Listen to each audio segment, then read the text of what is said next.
So I'm one of the two directors of the Jaspels Cider. It was myself and my husband who set up the business back in 2016.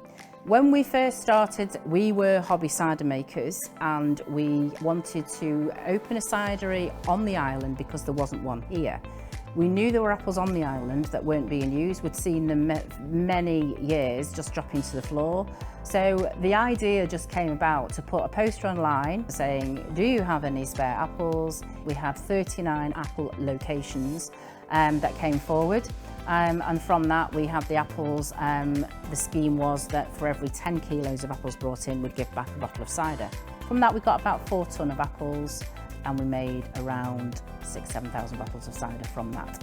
So the scheme worked, so we thought we'd try it again the following year and see how it did, and it grew massively. Yeah. Quite early on we realised that what we were doing was sustainable. The apples that would otherwise have gone to waste, we are using that item for our cider production. When we have finished using the apples for our cider production, the end product is then being moved on to somebody else for their pig farm or for testing of apple fibres.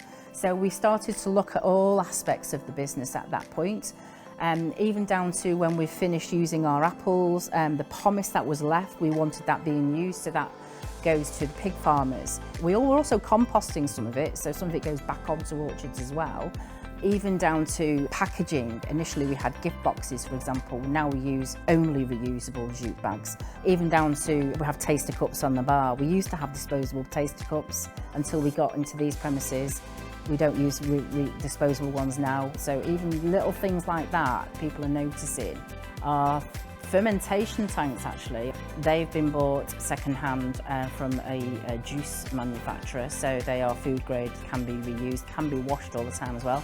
So something in the future is that we will be working alongside the company called Penatech to maybe produce a food item with the pomace, and that could be another exciting addition to run alongside our cider range.